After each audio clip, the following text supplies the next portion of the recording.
تشویق کنیم.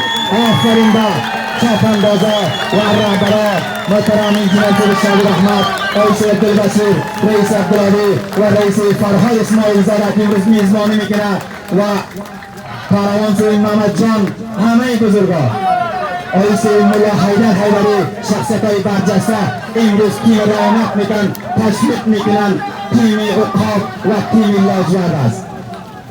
$200 میکنه از طرف رئیس عبدالعلی خان از مرکز پانیموری ولسوالی شهر بزرگ امروز میدان در جوش انداخته. $200 میکنه جایزه است. همچنان از کماندان سوی اسدالله خان، کماندان برجسته از ولسوالی شهر بزرگ امروز رئیس عبدالعلی خان و تیم برجسته تشویق میکنه، حمایت میکنه از کماندان سوی اسدالله خان. برادر خانده خود ما که البته با ما در شهر بزرگ میزبانی کردن، از ایشان هم قلبا تشکر میکنیم.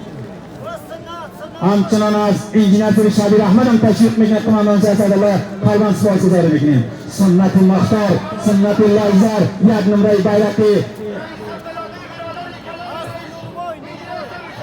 بسواری جیرانی نوربای، سنت لایزر از تیمی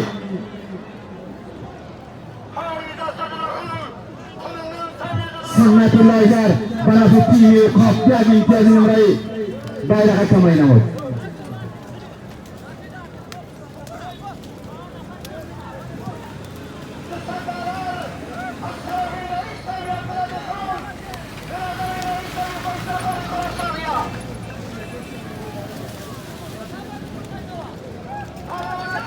عاطف مختار پهلوان است. عاطف مختار پهلوان بسیاری است رئیس عطاالله شهر بزرگ. سنت لایزر بسیاری است پیش جیرانی نوروای مسعد نمره امتیاز بسیاری است رئیس فاضلگاه اکبرزاده و رئیس داوود افغان مسعد فعلا عاطف مختار است. عاطف مختار بسیاری از رئیس فاضلگاه اکبرزاده و رئیس فرزام و رئیس داوود افغان یک پرواز در میدان داد. فعلا کسال وزنی است. از تیم عقاب یک و تیم لاجورد بدخشان 0.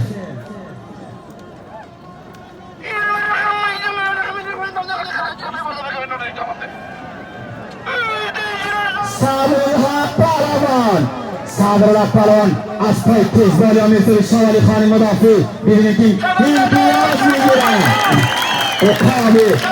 تیم عقاب مستحقی به امتیازی دایره را شناخته شد و یک نمره بیرق با امتیازی بگیره صدرالله پهلوان.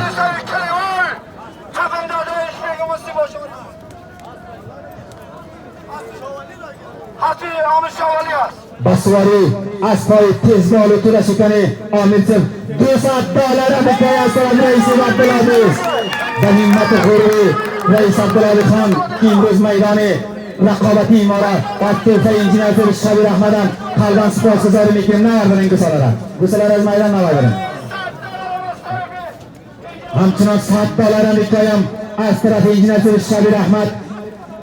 این امروز $100 از طرف انجینر شبیر احمدی سالم گذاشتند. پهلوانای نامداری امیر شاولی خان مدافع